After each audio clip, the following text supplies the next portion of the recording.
Hi friends, నమస్తే. Tasty చిక్కుడు పిక్కల కూర అండి. చూసేయండి. మీరు చేసే ఉంటారు, కాకపోతే పచ్చి వాసన వస్తాయి కదండి. అలా రాకుండా ఫ్రెష్గా అయితే నేను ఫ్రెష్గా తీసుకున్నానండి. చాలా బాగున్నాయి. ఫస్ట్ ఏంటంటే పొయ్యి అంటించేసి కుక్కర్ పెట్టేసుకున్నానండి. కుక్కర్లోని కొంచెం వేడెక్కిన తర్వాత ఆయిల్ వేసుకున్నాను. ఆయిల్ మనం ఎంత వేసుకుంటామో అలాగే లెక్క ప్రకారం వేసుకోవడం అండి. కొందరు ఎక్కువ వేసుకుంటారు. నేనైతే 3 స్పూన్లు వేసానండి. ఆ తర్వాత ఆనియన్ చిన్న ముక్కలుగా కట్ చేశాను. పచ్చిమిర్చి స్లైస్లా కోసి వేసానండి. వేస్తున్నాను. ఆనియన్స్ తొందరగా వేగాలంటే కొంచెం సాల్ట్ యాడ్ చేసుకుందామండి. అప్పుడు తొందరగా వేగుతాయి. కలర్ మారే వరకు వేయించుకుందాము. కొద్దిగా అటు ఇటు మనం కలిపేసుకుందామండి. కొద్దిగా పసుపు యాడ్ చేసుకుందాము. పసుపు కొంచెం మనకి సరిపడినంత వేసుకుందాం అందులో. మళ్ళీ అలాగ సిమ్లో పెట్టి కొంచెం వేయించాలండి. పెద్ద మంట పెట్టామనుకోండి తొందరగా మాడిపోయినట్టు అయిపోతాయి కదా. కొంచెం బ్రౌన్ కలర్లా కాకుండా బ్లాక్ అయిపోతాయి వెంటనే. అందుకు అలా వేయించుకుందాం. ఒకవైపు చారు అండి పెట్టాను. ఆ వీడియో కూడా మీకు పెట్టాను. చారు మరుగుతున్నది. ఈ కాంబినేషన్ బాగుంటుంది కదండి. చిక్కుడు పిక్కల కర్రీని ఈ చారు బాగుంటుంది. అలాగే ఫ్రై అయిపోయండి. కొంచెం ఒకసారి ఇలా కలిపేశాక మన చిక్కుడు పిక్కలు ఉంటాయి కదా, ఇవి ఉడకబెట్టవసరం ఏం లేదండి. వేరేగా మనం శుభ్రం కడిగేసి ఉంచాను. అవి అందులో వేసుకున్నాము.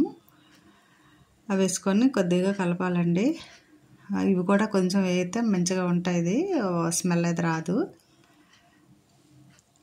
అలా వేయించేసాక ఈ టమాటాలు కొంచెం పెద్దయేనండి. 3 తీసుకున్నాను. ఇవి దగ్గరకు అయిపోతున్నాయి, అలా ఉడుకుతున్నాయి కదండి.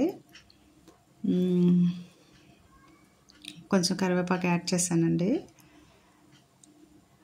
దేనికైనా కరివేపాకు ఉండాలి కదండి. మనం కొందరు తీసేస్తారు, పక్కన పడేస్తారు, కానీ ఇది పడేయకూడదండి, తినేయాలి. చాలా మంచిగా ఉంటుంది. ఇదేంటని చూస్తున్నారా? అల్లము తెల్లుల్లి అండి పేస్ట్. మిక్సీలో వేయనండి. కొద్దిగా అయితే ఒక గ్లాసులో ఐరన్ చిన్న రాడ్ ఉంది, దాంతో కొట్టేస్తాను కచ్చిపిచ్చిగా. మంచిగా బాగుంటుందండి. మిక్సీలో కంటే ఇలా చేస్తే మంచి భలే ఉంటుంది. వేయిపోయండి, చూపిస్తాను మీకు. వేయిపోయిన తర్వాత ఈ అల్లం తెల్లుల్లి పేస్ట్ని వేసేస్తున్నానండి. ఇది కూడా కొద్దిగా ఫ్రై అయితే ఆ స్మెల్ అనేది పోతుంది. మంచిగా ఫ్రై అవుతుందండి. మంచి స్మెల్ వస్తుందండి వండుతుంటే. వెజిటేరియన్ కాకుండా మంచిగా స్మెల్ వస్తుంది. నాన్ వెజ్ అలా స్మెల్ వస్తుందండి. ఫ్రై అయిపోతుంది. దగ్గరికి అలాగా ఫ్రై చేసుకుందాము. ఫ్రై అయిపోయిన తర్వాత టమాటా ముక్కలు నేను చిన్న ముక్కలుగా కట్ చేసుకున్నానండి. మంచి కలర్ వచ్చింది కదండి. టమాటాలు మంచి కలర్గా అనిపిస్తున్నాయి.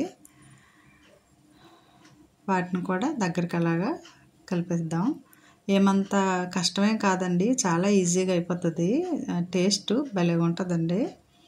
అయితే దీనికి కొంచెం మనం ఇంగ్రీడియంట్స్ వేరాక మనం తయారు చేసుకుందాము. మామూలుగా మసాలా ఉంటే వేసుకోవచ్చు. అలా వేసుకునే కంటే ఇలాగ మనం తయారు చేసి వేసుకుంటే బాగుంటుందండి. ఇది ఇలాగ వేగుతుంది కదా, ఈలోపు మూత పెట్టేసి కాసేపు ఉంచుదామండి. వాటర్ వస్తుంది. మళ్ళీ పొయ్యి వెలిగించి కళాయి పెట్టుకొని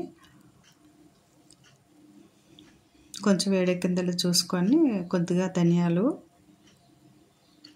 ఒక 2 స్పూన్లు ధనియాలండి, ఒక స్పూన్ ఉంటాయి జీలకర్ర వేసుకున్నాను. ఆ తర్వాత మనకి ఇంట్లో కొబ్బరి, ఇదేంటి చెక్క అండి, దాల్చిన చెక్క, లవంగాలు కూడా వేసుకోవచ్చండి. నేనైతే వేయలేదు. మసాలా వేరేగా ఉంది కదా, అందులో ఇది అయితే ఘాటు అవుతుంది కదండి, అందుకని వేయలేదు.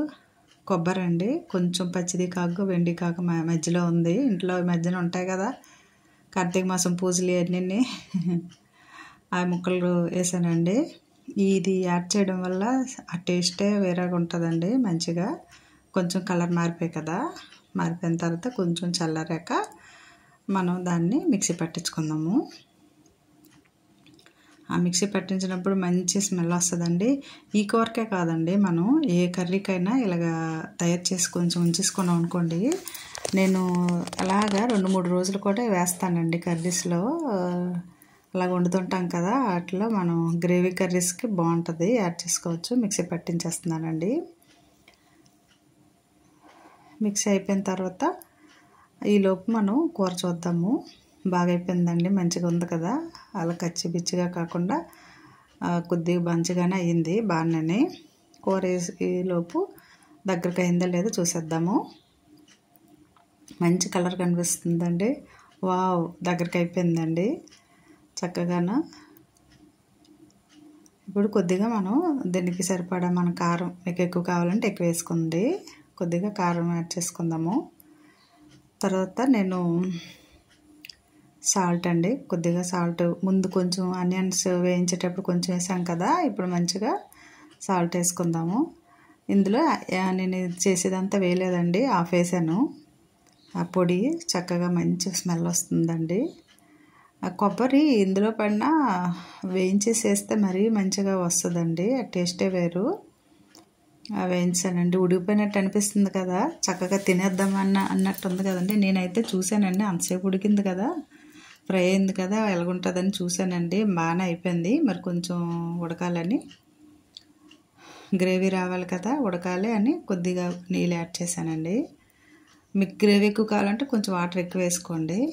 నేను వేసే వాటర్ అయితే సరిపడా ఉందండి. విజిల్స్ కోసం మూత పెట్టేశాను.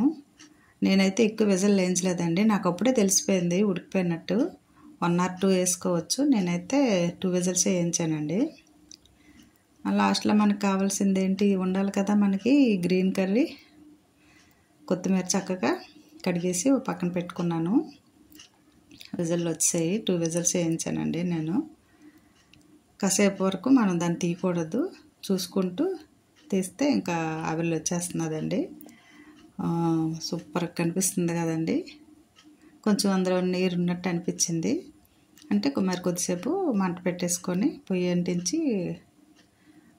పెట్టేసుకుందాము. కొత్తిమీర చిన్న చిన్న ముక్కలుగా కట్ చేసుకున్నాను.